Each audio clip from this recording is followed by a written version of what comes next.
கடலூர் மாவட்டத்தில் கனமழையால் ஏற்பட்ட வெள்ளத்தால் 28 கிராமங்களை தண்ணீர் சூழ்ந்துள்ளது.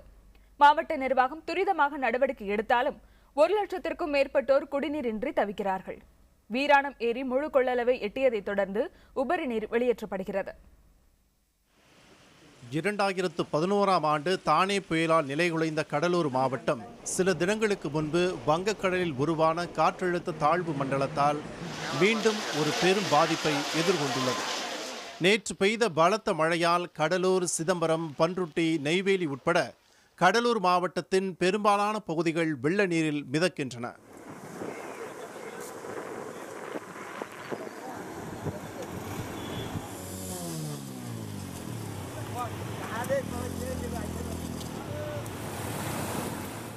ஐம்பதுக்கும் மேற்பட்ட கிராமங்கள் வெள்ள நீரால் சூழப்பட்டுள்ளன.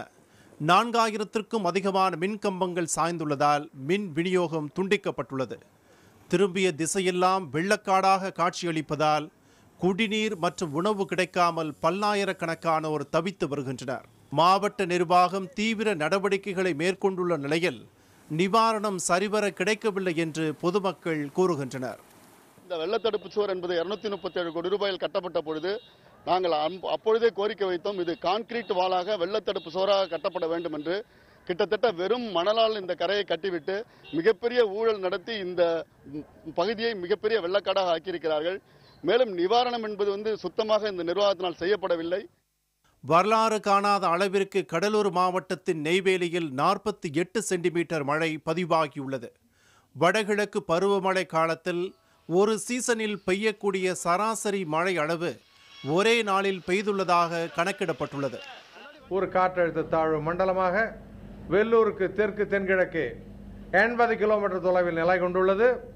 இந்த தாழ்வு மண்டலம் காரணமாக ஒட்டுமொத்தமாக தமிழகம் என்று பார்க்கும்போது அநேக இடங்களில் மழை பெய்துள்ளது. பதிவு செய்யப்பட்ட தரவின் அடிப்படையில் மிக அதிகமான மழை 48 சென்டிமீட்டர் நெய்வேலி தானியங்கி நிலையத்தில் பதிவாகியுள்ளது.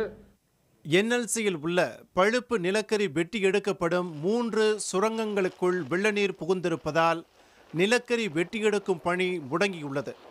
இதனால் 2500 மெகாவாட் மின் உற்பத்தி பாதிக்கப்பட்டுள்ளது. 500 மெகாவாட் மின் உற்பத்தி மட்டுமே நடைபெறுவதாக கூறப்படுகிறது. சென்னைக்கு குடிநீர் வழங்கும் வீராணம் ஏரி முழு கொள்ளளவை எட்டியதால் ஏரியிலிருந்து வினாடிக்கு 18,000 கன அடி உபரி நீர் வெளியேற்றப்படுகிறது. இதனால் வெள்ளியங்கால் ஓடையில் வெள்ளம் கரை புரண்டோடுகிறது. வெள்ளியங்கால் ஓடையில் 8000 கன அடிக்கு அதிகமான தண்ணீர் திறந்துவிடப்பட்டுள்ளது. புதிய மதகு வழியாகவும் நீர் வெளியேற்றப்படுவதால் பல கிராமங்களை வெள்ள நீர் சூழ்ந்துள்ளது.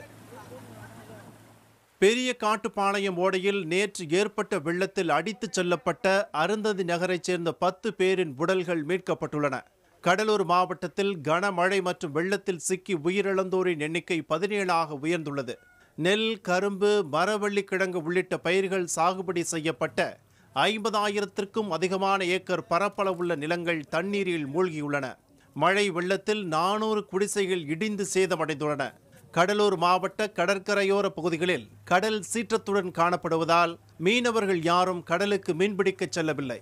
கடலூர் மாவட்டத்தின் பல பகுதிகளில் உள்ள நீர்நிலைகள் தூர்வாரப்படாத காரணத்தால் பெருமளவு தண்ணீர் வீணாக கடலில் கலந்து வருகிறது. ஏரிகள், குளங்கள் மண்மேடாக மாறியுள்ளதால் அவை உடனடியாக நிரம்பி தண்ணீர் வீணாக கடலுக்கு செல்வதாக பொதுமக்கள் குற்றம் சாட்டியுள்ளனர். புதிய தலைமுறைக்காக கடலூர் செய்தியாளர் ஸ்ரீதர்.